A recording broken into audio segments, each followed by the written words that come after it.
Bonjour chers élèves, dans cette vidéo on va essayer de voir la loi de Newton. Mais avant d'entamer cette loi de Newton, j'aimerais vous donner quelques notions sur le mouvement et le repos. On sait bien que le mouvement et le repos est une notion qui est relative. Donc, pour définir le mouvement ou le repos, il nous faut définir un référentiel.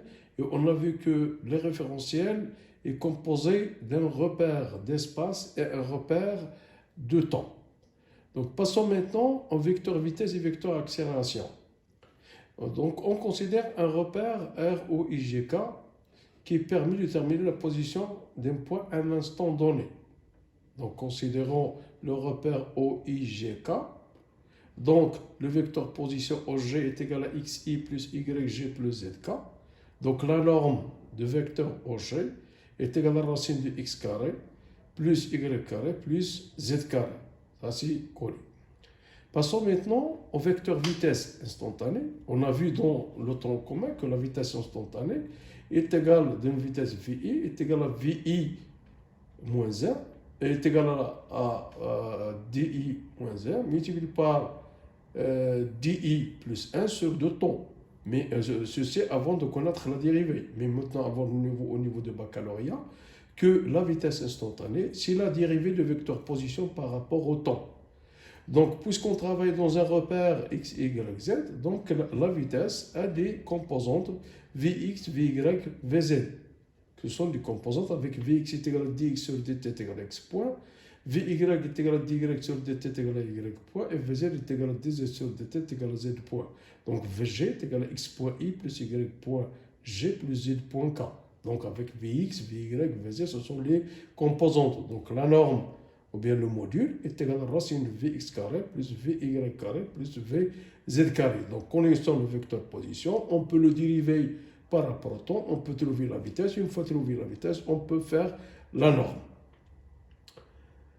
Donc ça, mais dans le cas particulier, c'est-à-dire si on a le mouvement dans un plan, le vecteur vitesse Vg est égal à x point i plus y point g. Ça veut dire que vous avez deux vitesses selon l'axe des x et selon l'axe des y. Avec x point est égal à d du x sur dt et y point est égal à d du y sur dt. Donc la norme de la vitesse du point g, c'est-à-dire du centre d'inertie, est égale à la racine de x point au carré plus y point au carré. Y point au carré.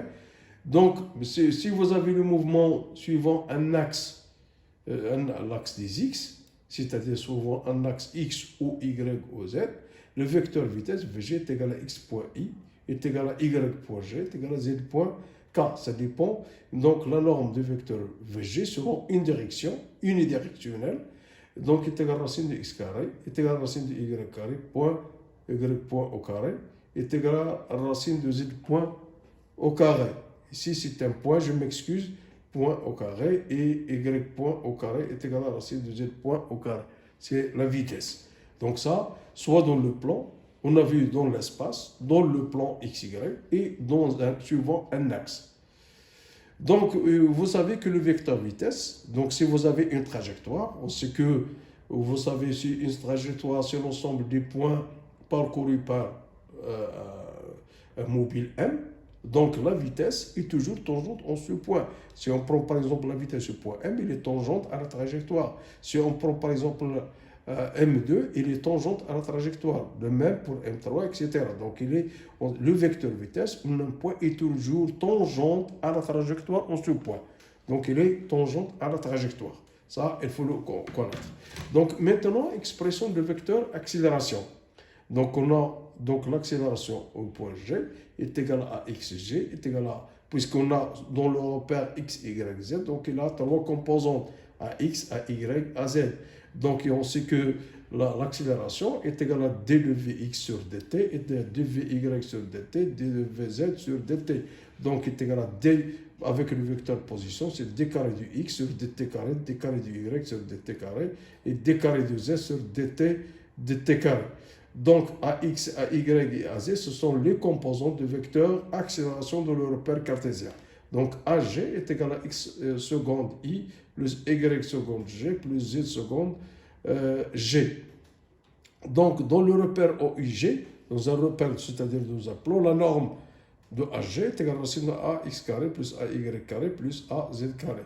Si on veut calculer l'accélération dans un plan, si on a le mouvement se fait dans un plan, donc AG il a deux composants suivant l'axe X et l'axe Y. Donc est égal à d carré du X sur dt carré, c'est X secondes, et dk plus d carré du Y sur dt carré G. Donc la norme de l'accélération est égale à racine de l'accélération de AX au carré et l'accélération de AY au carré est égal à racine et selon un axe est égal à X seconde I est égal à Y seconde G est égal à Z seconde et la même chose donc à racine de AX au carré, racine de AY carré. Donc c'est l'accélération suivant la direction, c'est-à-dire suivant un axe. Donc on va faire un petit exercice d'application. Dans un repère orthonormé, le vecteur position a pour expression donc OG, XT, YT, ZT avec XT est égal à 3T carré plus 2, Y de T est égal à 5T et Z de T est égal à 5T. Détermine le composant de vecteur vitesse VG, le centre d'inertie G, et calculer sa valeur à un instant T est égal à 2 secondes. Donc, deuxièmement, détermine les composants de vecteur accélération dans ce repère et calculer sa valeur. Donc, la solution de cette équation, donc, elle se fait seulement, puisqu'on dit que le vecteur position est égal à xti plus ytg plus ztk. Donc, on sait bien que les composants de vecteur vitesse, c'est vx, vy et vz. Donc, passons maintenant à la solution. Donc, la vitesse, premièrement, la vitesse vg est égale à vi, vx est égal à dx sur dt est égal à la dérivée est égal à 6t. Vy est égal à dy sur dt est égal à 5. Et Vz est égal à dz sur dt est égal à 0.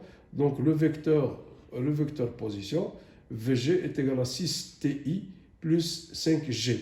Donc Vg, la norme de la vitesse Vg, est égal à racine de 6 au carré plus 5 au carré est égal à 13 mètres par seconde. Passons maintenant au vecteur accélération. Donc on sait que Ax est égal à dvx sur dt est égal à y dv y sur dt et az est égal à dvz sur dt ou bien avec le vecteur position d carré du x, d carré du y, d carré de z. Donc ax est égal à 6, ay est égal à 6 et az est égal à 0. Donc l'accélération est égale à 6i. Donc la norme est égale à 6 au carré est égale à 6. Donc comme ça on a calculé la vitesse et de même pour l'accélération. Donc maintenant je passe au repère de Freinet. Donc c'est quoi un repère de Freinet? C'est pas un repère d'espace, mais c'est un repère local. Donc il est lié au mobile. Donc il est lié au mobile. Et on note par MUN. Avec U, c'est un vecteur unitaire qui est tangente à la trajectoire. N, c'est le vecteur normal et toujours dirigé vers le centre, vers le rayon de courbure.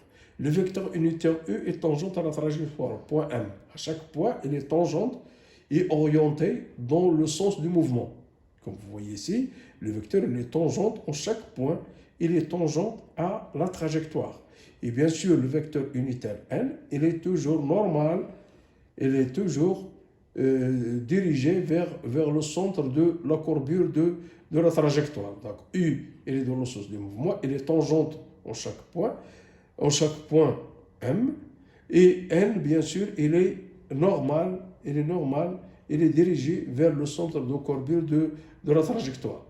Donc, dans ce repère, l'accélération, vous avez deux composantes. On a A est égal à A tangentiel plus A normal.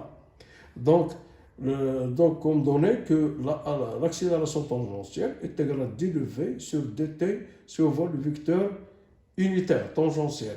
Et AN est égal à V carré sur OM suivant N avec OM sur le rayon de courbure de la trajectoire au point considéré. Comme ça, donc le repère de Freinet, c'est un repère qui est lié au mobile, c'est un repère local. Donc il est caractérisé par deux vecteurs U et N. Le vecteur U, il est tangente à la trajectoire en chaque point. Et le vecteur normal est dirigé vers le centre de courbure. Il est vers l'intérieur de la courbe. Donc on a défini l'accélération. Il une accélération tangentielle et une accélération normale. Avec l'accélération tangentielle AT est égal à dv sur dt et les suivant le vecteur unitaire. Et bien sûr, AN est dirigé vers le centre, est égal à V carré sur R avec OM est égal à R est égal à OM, c'est le rayon de courbure de la trajectoire au point considéré. Et merci de votre attention.